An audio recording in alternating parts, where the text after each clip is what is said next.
नमस्कार दोस्तों, मैं आचार्य ज्योति वैदिक एस्ट्रो केंद्र में आप सभी का स्वागत करती हूँ। हमारी जो मासिक राशिफल की श्रृंखला चल रही है उसी में आज हम कुंभ लग्न के जातकों के लिए दिसंबर 2025 कैसा होगा उसके बारे में विस्तार से चर्चा करेंगे। पहले हम समझेंगे ग्रहों की स्थिति को, ग्रहों के गोचर को, उनका क्या परिणाम हो सकता है। फिर एक एक करके आपके जो जीवन के क्षेत्र है, चाहे वो विवाह हो, चाहे आपका करियर हो, चाहे आपकी शिक्षा हो, उसमें उसके परिणामों को समझेंगे। तो देखिए, जो ये 2025 का महीना है कुंभ लग्न के जातकों के लिए आत्ममंथन का समय है। योजनाओं को दोबारा से समीक्षा करना यानी पुनर्समीक्षा, रिवैल्युएट करने का समय है। जीवन में संतुलन स्थापित करने का समय रहेगा ये आपके लिए। ग्रहों की जो स्थिति है गहराई से आपके मन, करियर, संबंधों और निर्णयों को प्रभावित करने वाली है। आपके जो लग्नेश हैं, देखिए, किसी भी व्यक्ति के लिए ज्योतिष में अगर हम बात करें, उसके लग्नेश की भूमिका बहुत महत्वपूर्ण होती है। किस प्रकार के आप प्रेडिक्शन देख सकते हैं, किस प्रकार की स्थिति आपके लिए बन सकती है, चाहे वो जीवन का कोई भी क्षेत्र हो। तो लग्नेश की जो स्थिति है यानी शनि देव की जो स्थिति है इस महीने आपके लिए बहुत महत्वपूर्ण रहेगी। लग्नेश अभी आपके द्वितीय भाव में यानी आपके कुटुंब भाव में मीन राशि में गोचर कर रही है। स्थिति आपको व्यवहारिक बनाती है। जीवन के हर क्षेत्र में यथार्थ के धरातल पे मतलब प्रैक्टिकल अप्रोच आपकी लेके आएगी, चाहे वो फैमिली की बात हो, चाहे आपके प्रोफेशन की बात हो। स्पेशली जब आप बात भी करेंगे तो किस तरीके से प्रैक्टिकल हो के भावनाओं को थोड़ा सा साइड करके आप चीजों को सही कर सकते हैं, इस तरीके से कुछ आपका भाव रहेगा। अब देखिए, ग्रहों की स्थिति को हम समझते हैं। जैसे मैंने आपको बताया कि आपके लग्नेश हैं वो दूसरे भाव में बैठे हैं, लेकिन कुंभ के लिए सबसे एक और महत्वपूर्ण चीज क्या है, राहु देव का आपके लग्न में बैठना, और केतु देव सप्तम भाव से फिर लग्न को देख ही रहे हैं। यह जो स्थिति है कहीं ना कहीं आपकी मैरिड लाइफ में, आपके पर्सनल लाइफ में, आपकी बॉडी में, आपकी पर्सनालिटी में किसी तरह की एक भ्रम पैदा कर रहे हैं, एक इल्यूजन क्रिएट कर रहे हैं। आपका जीवन साथी आपको समझ पा रहा है, नहीं समझ पा रहा है, इन्हीं चीज़ों के बीच में आप थोड़ा सा उलझे रहेंगे। लेकिन बाकी ग्रहों की स्थिति यहाँ पे थोड़ा सा आपको हेल्प करेगी समझने में। अब देखिए, आपके जो 3 ग्रहों की युक्ति हो रही है वो आपके दशम भाव में हो रही है, यानी मंगल देव, सूर्य देव और शुक्र की युक्ति वृश्चिक राशि में दशम भाव में हो रही है। ये चीज महत्वपूर्ण देखने वाली बात है कि आपके जो दशमेश है यानी आपके जो प्रोफेशन के स्वामी हैं मंगल देव, वो अस्त अवस्था में है। साथ ही शुक्र भी 12 दिसंबर को अस्त हो जाएंगे, सूर्य देव का राशि परिवर्तन भी हो जाएगा। तो ग्रहों की स्थिति बहुत महत्वपूर्ण परिणाम लेके आ सकती है आपके व्यवसाय में और आपके करियर में। यहाँ पे गुरु बृहस्पति की भी स्थिति उतनी ही महत्वपूर्ण है, क्योंकि वो अभी आपके छठे भाव में, जो कि आपका सपोर्ट सिस्टम होता है प्रोफेशन का, वहां से वो वक्री अवस्था में आपके पंचम भाव में चले जाएंगे।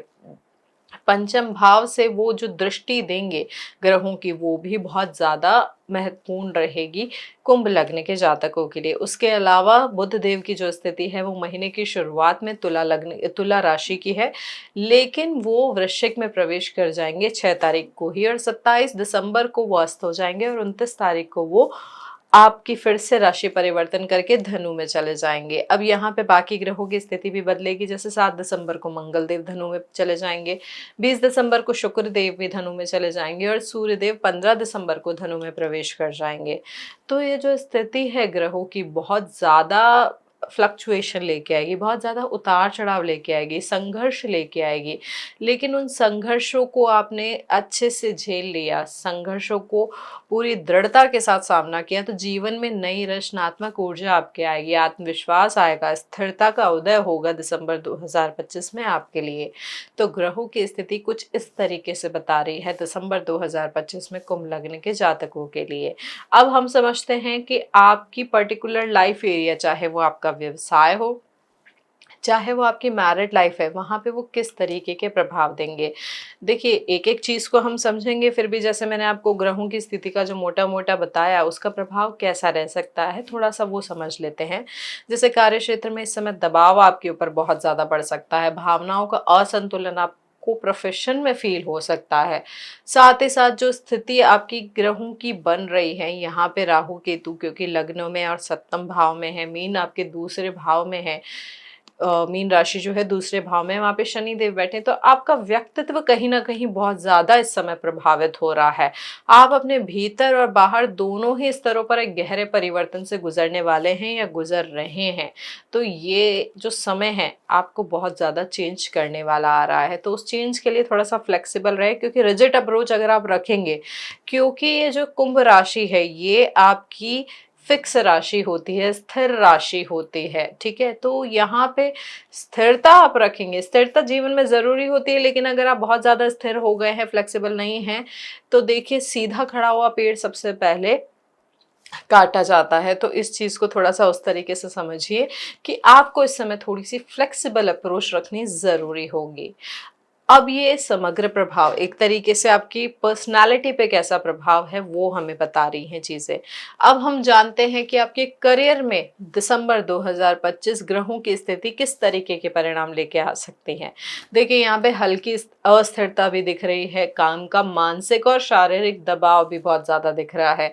साथ ही साथ जब गुरु वक्री होके आपके छठे भाव से पंचम भाव में वापस चले जाएंगे, तो आप संघर्ष की बजाय अपनी बुद्धि और रचनात्मकता से स्थितियों को संभालने की कोशिश करेंगे। जो प्रोजेक्ट आपके रुक गए थे वो धीरे धीरे आगे बढ़ने की कोशिश होगी, उसमें आपको हेल्प मिलने की संभावना भी है। लेकिन यहाँ पे क्या हो रहा है कि जो प्रोफेशन में आपके ऑफिस में जो माहौल है वो थोड़ा सा इल्यूजन क्रिएट कर रहा है, थोड़ा सा मिसकम्युनिकेशन क्रिएट कर रहा है। जो आपके सीनियर्स हैं, आपके जो बॉस है, वो आपकी बात को अच्छे से समझ नहीं पा रहे हैं या आप उन्हें अच्छे से समझा नहीं पा रहे हैं। तो ये जो स्थिति है आपके मन को, आपके व्यक्तित्व को अशांत कर देगी। तो यहाँ पे आपको ये ध्यान रखना है कि अपने विचारों को संयमित और तार्किक रूप में, यानी बहुत ही क्लैरिटी के साथ अपने सीनियर्स को, अपने पार्टनर्स को, अपने प्रोजेक्ट की अगर आप प्रेजेंटेशन जो दे रहे हैं उनको बहुत ही क्लियरली आपको वो प्रेजेंटेशन देना होगा। यह इस समय आपको सफलता प्रदान करने वाला योग भी हो सकता है। अगर आपने जो एक्सप्रेस कर रहे हैं, जिस तरीके से आप संतुलन बना रहे हैं, तो वहां पे आपको पद प्राप्ति या सम्मान या सीनियर लीड पोजीशन भी दिलवा सकता है। योग कुछ इस तरीके से बन रहे हैं कि वो आपको कॉन्फ्लिक्ट जरूर देंगे, इश्यूज जरूर देंगे, लेकिन यही आपको निर्णय करना है कि उस योग का फायदा किस तरीके से उठाना है। नेगेटिव जाएंगे तो हो सकता है और ज़्यादा प्रॉब्लम आपके प्रोफेशन में क्रिएट हो जाए, लेकिन अगर आपने संयम रखा तो बहुत सारी चीज़ें आपके फेवर में जा सकती है। आपके जो इतने समय का परिश्रम है उसका परिणाम आपको मिल सकता है। साथ ही साथ जो लोग सरकारी नौकरी में है या प्रशासनिक क्षेत्र में है, यानी मैनेजमेंट एरिया में है, उनके भी जो रुके हुए कार्य हैं अब थोड़ा सा गति पकड़ेंगे। सूर्य का जो धनु राशि में जब प्रवेश होगा तो आपकी प्रतिष्ठा और पद में भी वृद्धि के योग थोड़े और स्ट्रांग हो जाएंगे। जो सहयोग आपको पहले नहीं मिल रहा था अपने बॉसेस पे प्रोजेक्ट से रिलेटेड या आपकी रिस्पॉन्सिबिलिटी से रिलेटेड, वहां पे आपको सपोर्ट मिलेगा और हो सकता है कि लीडरशिप वाली पोजीशन भी आपको उस समय मिल जाए।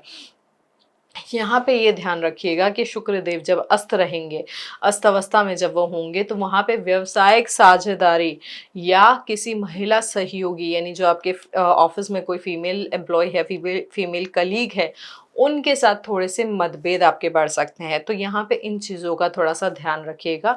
नए अनुबंध अगर आप कोई कर रहे हैं या नया निवेश अभी कोई कर रहे हैं तो उसको थोड़ा सा संभाल के करें या उससे अभी समय बचना ही उचित होगा। यहाँ पे जब ग्रहों की स्थिति बदलेगी, जैसे महीने के उत्तरार्ध का अभी तक हमने आपको बताया, महीने के पूर्वार्ध का सॉरी हमने आपको बताया। अब उत्तरार्ध की अगर मैं बात करूँ तो उत्तरार्ध में कार्यस्थल पे जो माहौल अभी बहुत दबाव वाला था वो थोड़ा सा सहज होना शुरू होगा, थोड़ा सा नॉर्मल होगा। यहाँ पे जो लोग रचनात्मक क्षेत्र, मीडिया, डिजाइन या फैशन इंडस्ट्री से जुड़े हैं, उन जातकों को भी लाभ मिलने के समय योग अच्छे बन रहे हैं। यह समय कर्म से लाभ का है, जितना परिश्रम करेंगे उतनी ही सफलता निश्चित होगी। तो यह करियर का दिसंबर 2025 का कुछ इस तरीके से परिणाम हो सकता है कुंभ लग्न के जातकों के लिए। अब अगर हम आपके पारिवारिक जीवन या वैवाहिक जीवन या आपके रिश्तों की बात करें तो दिसंबर की शुरुआत में थोड़ी सी तनाव बढ़ सकता है। यहाँ पे जो ग्रहों की स्थिति है पुराने मतभेदों को थोड़ा सा वापस लेके आ सकती है, लेकिन वो पुराने मतभेद जो आ रहे हैं वो समाप्त होने के लिए ही आ रहे हैं। तो उसी के अनुसार उनको समझे, रिएक्ट करें, उनको सेटल करें। यहाँ पे जो स्थिति है ग्रहों की वो थोड़ा सा माता के स्वास्थ्य के संबंध में भी थोड़ा सा चिंता को बढ़ा सकती है, तो अपने माता के स्वास्थ्य का इस समय ध्यान रखें। वाणी में इस समय आपका तीखापन तीखापन बढ़ सकता है। वाणी जिस तरीके से आप बोल रहे हैं, क्योंकि वो जो तीखापन है वो सामने वाले की भावनाओं को बहुत ज़्यादा हर्ट कर सकता है, साथ ही साथ गलतफ़हमियों को भी इस समय बढ़ा सकता है। आप जो बोलना चाह रहे हैं, जिस तरीके से बोलना चाह रहे हैं, उसके बजाय उसका उल्टा करेंगे, उसकी वजह से जो सामने वाला व्यक्ति है, आपकी भावनाओं को समझने के बजाय बहुत ही ज़्यादा सिचुएशन मनमुटाव वाली वो क्रिएट हो सकती है आप दोनों के बीच में। मतलब सामने वाला भी उसे वाद-विवाद की तरीके से ले सकता है। तो यहाँ पे ये ध्यान रखें कि जो वाद-विवाद है उसको ना बढ़ने दें, मनमुटाव को ना बढ़ने दें। साथ ही यहाँ पे जो स्थिति बन रही है ग्रहों की, देखिए बृहस्पति होरा शास्त्र में कहा गया है कि जब सूर्य और मंगल की युक्ति दशम भाव में होती है, तो व्यक्ति अपने कार्य में इतना ज्यादा डूब जाता है कि पारिवारिक जीवन को समय ही नहीं दे पाता है, परिवार को समय ही नहीं दे पाता है। तो वैसे ही ग्रहों की स्थिति थोड़ी सी आपके मनमुटाव या वाद विवाद की स्थिति को पैदा कर रही है। साथ ही जब आप अपने परिवार को समय नहीं देंगे, तो उसकी वजह से भी थोड़ा-सा मनमुटाव बढ़ सकता है। तो यहाँ पे ये ध्यान रखना है कि आपको वर्क लाइफ का बैलेंस बना के चलना है। दोनों ही चीज़ों का संतुलन आपके लिए, आपके प्रोफ़ेशन के लिए, आपके परिवार के लिए सही रहेगा। देखिए, अच्छी बात ये है कि जब ग्रहों की स्थिति बदलेगी, यानी महीने के पूर्वार्ध में थोड़ा-सा जो परेशानी रहेगी, वो उत्तरार्ध में जाके सही हो जाएगी। ग्रहों के राशि परिवर्तन के बाद आपके परिवार में मेल-मिलाप या शुभ कार्य की इस समय संभावना बनेगी महीने के उत्तरार्ध में। प्रेम जीवन की अगर मैं बात करूँ तो पहले उलझने रह सकती है, थोड़ा-सा गलतफ़हमियाँ भी बढ़ सकती है, लेकिन यहाँ पे जब ग्रहों की स्थिति बदलेगी, यानी शुक्र का धनु में प्रवेश होगा, तो स्थिति बदल सकती है। किसी ट्रिप की पे जाने की वजह से, या पार्टनर को उपहार देने की वजह से, या गहरी बातचीत, बैठ के रिश्ते सुलझाने की वजह से आपके रिश्तों में थोड़ा-सा इम्प्रूवमेंट आप देखेंगे। यह समझिए कि यहाँ पे रिश्तों की गहराई बातचीत से ही सुलझ पाएगी, बातचीत से ही आगे बढ़ पाएगी। साथ ही अगर मैं अविवाहित जातकों के लिए बात करूँ, तो ये जो समय है विवाह प्रस्ताव या रिश्ते की शुरुआत का हो सकता है, परंतु यहाँ पे आपको निर्णय सोच समझ के लेने हैं। साथ ही किसी बड़े की या गुरुजन की एडवाइस ज़रूर लेनी है, यानी परिवार का जो ऐसा व्यक्ति जिसको आप अपना गुरु मानते हैं, जिनका आप एडवाइस लेते हैं, उनसे ज़रूर एडवाइस लेके इस रिश्ते में आगे बढ़िएगा। अब मैं शिक्षा के क्षेत्र में अगर बात करूँ, तो कुंभ लग्न के जातकों के लिए बुद्धि के पुनर्जागरण का समय है, यानी इसको आप ये समझ लीजिए कि जो आपका इंटेलेक्ट, जो क्लैरिटी नहीं मिल रही थी, इंटेलेक्ट पे अभी जो छाया हुआ था धुंध, जो आपको समझने के लिए रोक रही थी, किस तरीके से करना चाहिए, कैसे करना चाहिए, वो थोड़ा-सा इम्प्रूव होगी सिचुएशन। यह जो समय है छात्रों का, शिक्षकों का और रचनात्मक क्षेत्र में काम करने वालों के लिए विशेष शुभ रहेगा। जो जातक तकनीक से जुड़े हैं, उन्हें नई प्रेरणा और दिशा भी इस समय मिलने की संभावना दिख रही है। बृहत जातक में कहा गया है कि जब गुरु पंचम भाव में वक्री होकर बैठते हैं, तो जातक की जो इंटेलेक्ट है, जो स्मरण शक्ति है, वो असाधारण हो जाती है, जिससे आपके जो कॉम्पिटिटिव एग्जाम्स है उसमें सफलता की संभावना थोड़ी और बढ़ जाती है। थोड़ा बीच में मन अस्थिर हो सकता है, लेकिन ध्यान और अनुशासन अगर आप बनाए रखेंगे, साथ ही किसी वरिष्ठ या गुरु का मार्गदर्शन आप लेंगे, तो जो आप अकम्प्लिश करना चाहते हैं, जो आपके गोल्स है, जो आपका टारगेट है, वो जरूर पूरा होगा शिक्षा के क्षेत्र में कुंभ लग्न के जातकों के लिए। अब यहाँ पे ये समझिए कि आपकी वित्तीय दृष्टि दिसंबर में कैसे रहने वाली है। देखिए, दिसंबर का जो आधा भाग है वो बहुत ज़्यादा सावधानी की मांग आपसे कर रहा है। कोई सडन इवेंट हो सकता है, स्पेशली आपके घर से रिलेटेड, जिस घर में अभी आप रह रहे हैं, गवर्नमेंट से रिलेटेड कोई कंसर्न आ सकता है, या कोई पारिवारिक जो संपत्ति है उसमें कुछ इशू आ सकता है। तो कोई भी आर्थिक निर्णय जो आप ले रहे हैं, वो अस्थिरता के साथ ना ले, समझे और स्थिरता के साथ संयम तरीके से उस पर डिसीजन ले।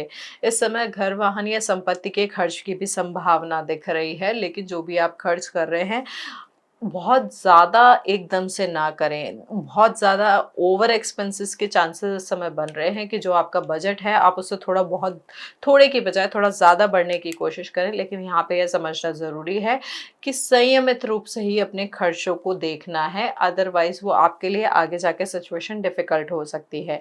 यहाँ पे आपके मित्रों और सामाजिक संपर्कों से भी आय के नए स्रोत दिख रहे हैं, तो वो चीज़ का थोड़ा फ़ायदा आप इस समय उठाने की कोशिश करें। साथ ही उच्च अधिकारियों या सरकारी माध्यमों से भी लाभ के योग बन रहे हैं, लेकिन ये जो सरकारी माध्यमों से लाभ आपको मिलने के योग बन रहे हैं, वहाँ पे प्रोसेस का अच्छे से ध्यान रखिएगा और व्यवहार मतलब वहाँ पे प्रोसेस के साथ साथ जो व्यवहार होता है और जो लीगल फॉर्मेलिटीज़ होती है उनको समझ के ही आगे बढ़िएगा। तो जो महीने का उत्तरार्ध है वो आपके लिए शुभ हो सकता है। साथ ही शुक्र का जब धनु राशि में प्रवेश होगा तो आपकी जो आर्थिक स्थिति है, जो रुका हुआ पैसा है वो भी आपको वापस मिलने की संभावना इस महीने बन सकती है। तो ये वित्त की दृष्टि से आपका महीना मिला-जुला रहने वाला है, लेकिन महीने का अंत अच्छे नोट पे होगा। अब मैं अगर आपके स्वास्थ्य के लिहाज से बात करूँ तो स्वास्थ्य के लिहाज से कुंभ लग्न के जातकों के लिए मानसिक और शारीरिक दोनों स्तरों पर थकान लेकर आ रहा है। आपका कोई पुरानी जो प्रॉब्लम थी, पुरानी हेल्थ रिलेटेड जो प्रॉब्लम है वो हो सकता है इस समय वापस आ जाए। साथ ही साथ नींद की कमी भी बढ़ सकती है और उसके साथ-साथ यहाँ पे इश्यू क्या दिख रहा है कि आपकी लीवर रिलेटेड कोई प्रॉब्लम वापस से आ सकती है। देखिए जो वाटर रिटेंशन प्रॉब्लम होती है, चाहे वो आपके ब्लैडर की हो, चाहे आपकी किडनी में पानी भरने की समस्या हो, ऐसी समस्या अगर आपको पहले से थी या थोड़ा-सा अगर आपको लग रहा है कि उसकी वजह से प्रॉब्लम हो सकती थी या हो रही है, तो डॉक्टर को कंसल्ट इस समय ज़रूर करें। महीने के उत्तरार्ध की हमने ये बात की थी। पूर्वार्ध की अगर मैं बात करूँ तो यहाँ पर त्वचा से रिलेटेड भी कोई प्रॉब्लम आपको हो सकती है, तो समय पे इन चीज़ों का ध्यान रखिए। देखिए इस समय आपको सैर करना यानी वॉक करना बहुत अच्छा रहेगा, शारीरिक रूप से भी और मानसिक रूप से। चाहे आपको सुबह समय नहीं मिल रहा है, देखिए आइडियल टाइम होता है वॉक के लिए सुबह। सूर्य की ऊर्जा आपको मिलती है, सूर्य का आशीर्वाद आपको मिलता है, वो प्रकाश मिलता है। लेकिन अगर आप सुबह नहीं भी कर पा रहे हैं तो दिन में करें, शाम में करें, रात में करें, जब आपको समय मिल रहा है वॉक ज़रूर करें। वो आपको नई ऊर्जा देगी, पुरानी बीमारियों से लड़ने में आपको हेल्प करेगी। तो स्वास्थ्य के लिहाज से ये आपके लिए उतार-चढ़ाव भरा रह सकता है महीना। अगर आपने समय पे ध्यान नहीं दिया तो चीज़ें थोड़ी-सी बिगड़ भी सकती हैं, तो यहाँ पे स्वास्थ्य का थोड़ा-सा ध्यान रखें। विदेश से जुड़े हुए अवसरों की अगर मैं बात करूँ तो देखिए यहाँ पे जो आपकी स्थिति है ग्रहों की, आपकी ग्रहों की स्थिति, क्योंकि द्वादशेष जो है आपके 12वें भाव के स्वामी जो हैं शनि देव, वो इस समय आपके दूसरे भाव यानी कुटुंब भाव में आके बैठे हैं। तो अभी ये जो स्थिति है बहुत ज़्यादा स्ट्रांग नहीं है विदेश यात्रा या विदेश में परमानेंट सेटलमेंट के लिए। आप अपने परिवार से ही जुड़ाव या परिवार के साथ ही रहना या ट्रैवल करना इस समय पसंद करेंगे। तो सेटलमेंट की भी दिशा जो है या परमानेंट जो वहाँ पे यात्रा की भी जो बात अगर हम करें, तो वो परिवार के डिसीजन पे ही डिपेंड करेगी। तो सकारात्मक संकेत ज़रूर है, लेकिन आपका परिवार डिसाइड करेगा कि आप वो यात्रा या परमानेंट सेटलमेंट करेंगे या नहीं करेंगे। बाद में जब महीने में गोचर होगा बाकी ग्रहों का तो नई दिशाएं आपको ज़रूर दिखेगी। जो लोग लंबे समय से स्थान परिवर्तन या विदेश में स्थायी रूप से बसने की योजना बना रहे हैं, उन्हें इस महीने दस्तावेजी कार्य स्वीकृति मिलने की संभावनाएं भी दिख रही हैं। लेकिन थोड़ा-सा पेशेंस रखिए, 2026 जनवरी में इसके योग और भी आपके लिए मजबूत हो सकते हैं। तो यह विदेश यात्रा का योग कुंभ लग्न के जातकों के लिए। देखिए, ये सारी संभावना है सकारात्मक रूप से, नकारात्मक रूप से कि किस प्रकार से दिसंबर 2025 आपके लिए परिणाम लेके आ सकता है। बाकी इन परिणाम की जो स्थिति है या उसकी तीक्ष्णता है या उनका प्रभाव है, वो आपकी जन्मकालीन कुंडली पे भी डिपेंड करता है। अगर आपकी जन्म समय की कुंडली में ग्रहों की स्थिति बहुत अच्छी है, तो हो सकता है नकारात्मक प्रभाव आप फ़ील ही ना करें, आपको केवल सकारात्मक रिज़ल्ट ही दिखे, आप केवल पॉजिटिव रिज़ल्ट ही दिखे अपनी लाइफ़ में दिसंबर 2025 में। लेकिन अगर आपके कुंडली में यानी जन्म कुंडली में अगर आपके ग्रहों की स्थिति अच्छी नहीं है, महादशा आपकी अच्छी नहीं चल रही है, तो यह ग्रहों का जो नकारात्मक प्रभाव है वो थोड़ा आपके लिए ज़्यादा बढ़ सकता है। आप क्या कर सकते हैं, जो कुछ उपाय भी हम आपको बताएंगे उन्हें करें और अपने ग्रहों के प्रभाव को संतुलित करें। सबसे पहले कोशिश करें कि शनिवार को पीपल के वृक्ष के नीचे दीपक जलाएं, और जिनका साढ़े साती का भी प्रभाव चल रहा है, क्योंकि कुंभ लग्न के जातकों के लिए दूसरा पद चल रहा है साढ़े साती का, तो वो दशरथ शनि स्तोत्र का पाठ भी कर सकते हैं। साथ ही आप क्या कर सकते हैं, ओम बुद्बुदाय नमः का जाप कर सकते हैं। यह मंत्र आपकी मानसिक शांति, आपको मानसिक रूप से जो बहुत सारी परेशानी हो रही है, इल्यूजन क्रिएट हो रहा है, उसमें हेल्प करेगा। उसके अलावा हरी मूंग की दाल का दान भी आप कर सकते हैं। कोशिश करें कि गाय को गुड़ भी खिलाएं एक रोटी के साथ। कोई भी नया काम आप कर रहे हैं, अगर आप नया काम नहीं भी कर रहे हैं तो मेरा ये मानना है इस महीने अगर आप दिन की शुरुआत अपने माता-पिता के आशीर्वाद से कर रहे हैं, तो जो प्रगति आप देखेंगे, चाहे व्यावसायिक रूप से, चाहे सामाजिक रूप से, वो आपके लिए बहुत अच्छी जा सकती है। माता-पिता का आशीर्वाद, उनकी गाइडेंस इस महीने आपके लिए बहुत महत्वपूर्ण और लाभकारी रहेगी। शनिवार को आप चाहें तो तिल के तेल का दान भी कर सकते हैं, ये भी आपके लिए शुभत्व लेके आएगा। तो देखिए, कुछ आसान उपाय हैं जो कुंभ लग्न के जातक दिसंबर 2025 में कर सकते हैं। दिसंबर 2025 क्या है बेसिकली कुंभ लग्न के जातकों के लिए? जीवन की गति को संतुलित करने वाला महीना है। संघर्ष होंगे, लेकिन उनका दौर समाप्त होकर रचनात्मकता आएगी, आत्मविश्वास आएगा, उपलब्धियां आएंगी। करियर में प्रगति शुरुआत में थोड़ी धीरे लग सकती है, लेकिन अगर आपने संयम रखा और जिस तरीके के उपाय हमने बताया आपको वो किए, तो आपको उत्तरार्ध में स्थिरता दिखाई देगी। चाहे आपका वो प्रेम जीवन हो, चाहे आपका प्रोफेशनल हो, चाहे आपके रिश्ते हों, यहाँ पे सब जगह धीरे-धीरे सुधार होगा। देखिए, इस महीने को इस तरीके से समझिए कि जब ग्रह उलझनें पैदा करते हैं तो वो हमें भीतर से मजबूत भी बनाते हैं। इसलिए इस दिसंबर जितना आप संयम रखेंगे, संतुलन रखेंगे, उतनी ही सफलता और सम्मान प्राप्त करेंगे। साल का ये महीना जो अंतिम महीना है 2025 का, आपके लिए 2026 की नई शुरुआत की नींव रखेगा, जहां कर्म, विश्वास और धैर्य तीनों मिलकर आपके भाग्य को नया आकार देंगे। हरि ओम।